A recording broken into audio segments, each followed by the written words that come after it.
Thank you, Professor Dupin, for giving me the opportunity to talk to the, should I say, academic world. I'm not going to make a scientific presentation. What I intend to do is to give you uh, an overview about what the remanufacturing industry is. In other words, the companies or the industry for which you are researching and making smart remanufacturing possible in the future. Thanks. Next. I'm Mr Weiland. I'm a citizen of Luxembourg and I'm an electrical engineer. I spent all my life in automotive uh, manufacturing and remanufacturing.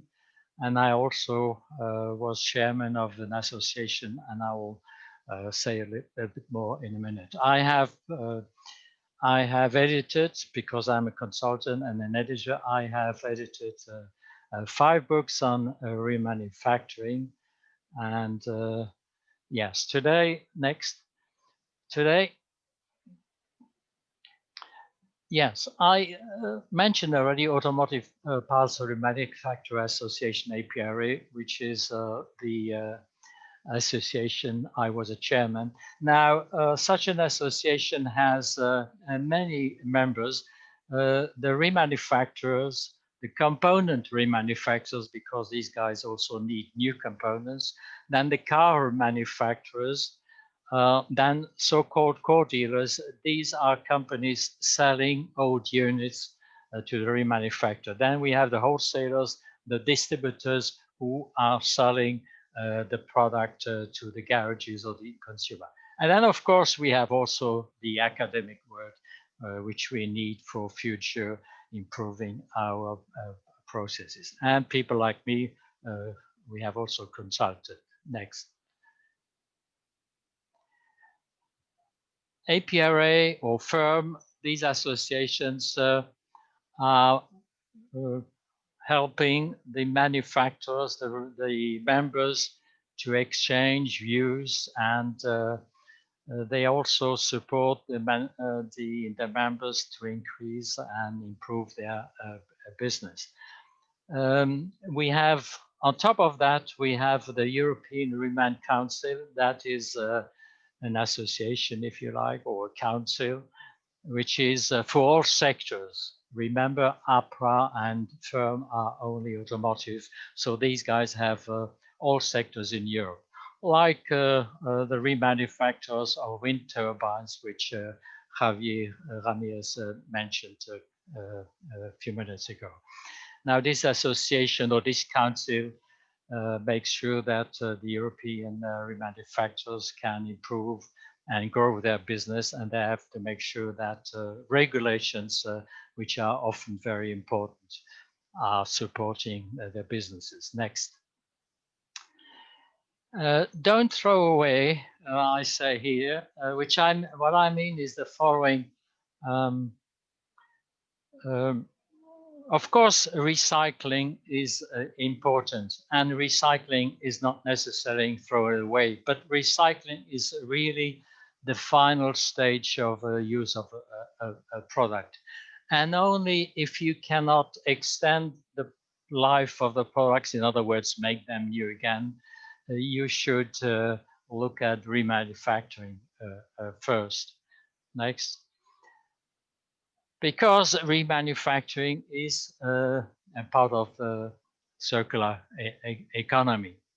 And if you can see on these slides, repair or repurpose or remanufacturing are the processes which I propose. Recycling or shredder is of course also important, because you can recover materials, important rare metals for producing new equipment. Next. What is remanufacturing? I think most of you know what it is, but let me just show you a couple of examples here. What you see here is simply the remanufacturing of starter motors, which you need for your car. And these pictures or remanufacturing operations are from the Bosch remanufacturer. We spoke already about the disassembling, and you see it's all manual. And it's still manual 100% through the whole industry. But I am positive, optimistic that with you guys, we will change this in the next coming years. Cleaning, all parts must be cleaned. In cleaning, we have already some automations because they go through machines and you can program the machine because the cleaning processes are different depending upon what it is. Then the parts which are part of the starter motor will be reconditioned. They will be inspected. And yes, also in inspection, we have already automation, but it's rather basic. Reassembling is like assembling. It is all manual. But in the future, we hope that, like testing, the final phase, the final step, will be also automatic in the future. Next. Remanufacturing definition and specifications. I mean, this is something which is not always clear what is remanufacturing in terms of specification and definition. I have here a list which was agreed by the big remanufacturers, be they independent or OEM and car manufacturer. So I don't go through every single stage, but you can see that standards are, of course, important. And if you want to produce quality products, you have to go through this standard specifications. Next. I say here, any product, any equipment can be remanufactured. Sorry, Javier Ramirez, I don't have the wind power here on mine, but they should be on this. Yes. So what we have here, you can see IT products, aerospace products, which are very important, but I'll come to that in a minute. Electrical motors, as I mentioned. And the proportion of all these equipment which is remanufactured is, in the automotive world, high, in the aerospace, high, but not in the others industry like IT, etc.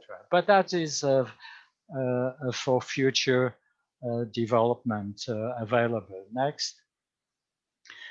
So regarding at looking at the whole global remanufacturing industry, my figures may be modest.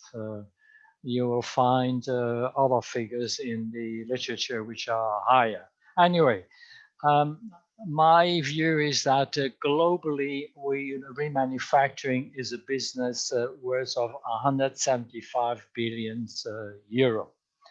And in that industry, we are already employing 1 million people. The reduction in carbon emission is something like 16 million tons of carbon dioxide. Now, again, these figures may look low, but the future will be that they will grow due to all the reasons we have already mentioned about circular economy, etc. Next. Let's have a look at these different sectors. And I'm going to look at aerospace, machinery, IT, medical devices and others. Looking at these as examples. Yeah, next. So the first, yeah, okay. Before I do that, I'm coming back, and I should have done that a little bit earlier. Your question may be, how big is then the European of the 175 billion I mentioned earlier? Now, the European remanufacturing volume is something like 30 million components, parts remanufactured every year. The business in Europe is something like 11 billions of euros. And the savings are around 1 million tons of CO2 carbon monoxide. Then the pie chart here. Remanufacturing is in automotive, excuse me, or in aerospace, something like 50%. And the other 50% roughly are new products. And I'm talking here about aftermarket service. For example, on all cars repaired in Europe, 50% of the components which are remanufactured, but 50% are new, which is not a good, not good enough, because the potential is much higher. I pretend the potential for remanufacturing is 80%. Next. Right, I promised to look at the different sectors. Aviation remanufacturing is a big, huge global business of something like $65 billion. And it's a good business. People are making good money. And the different parts which are remanufactured. You can see this on my pie chart. The airframe is engines, the biggest one, components, and the line repairs. Now, this big business is increasing all the time. What is interesting as far as these components are concerned is that they do not lose their identity. This is something technical. I may not dwell too much on that, but let's go to the next slide. Yes. IT or information technology. If you look at the pie chart, you see, and this pie chart is for a special product, which is the cartridge, is which you have on your printer. Now, you are probably not surprised, but it is a huge business, but remanufacturing, as you can see, it's only less than 20% of a huge market. And if you look now at the whole IT, not only at the cartridges, the whole business, then we have, of course, very interesting products like printers, not only the small printers you have on your desk, but as you can see here on my picture, professional printers. Yes, professional printers are remanufactured, but smaller equipment are not remanufactured, or not yet. Now, here is a big potential for remanufacturing worldwide in the IT, and we hope that in the future this will change with the circular economy, and perhaps the COVID-19 problem has also made manufacturers which cannot supply enough new products because the demand in this crisis is big. They are now pushing remanufactured products. Next. And on the industrial side of machinery, like big generators, big motors, valves, even robots, this is also a very big business worldwide. Unfortunately, we don't have exact figures because often the question is, what is the definition of remanufacturing? Is repair part of it, or is it not? These equipments here in machinery, they have a long life. 25 years is nothing unusual for machinery, and it's a bit similar to the wind power, which Javier mentioned earlier. But life extension is important for this industrial machinery.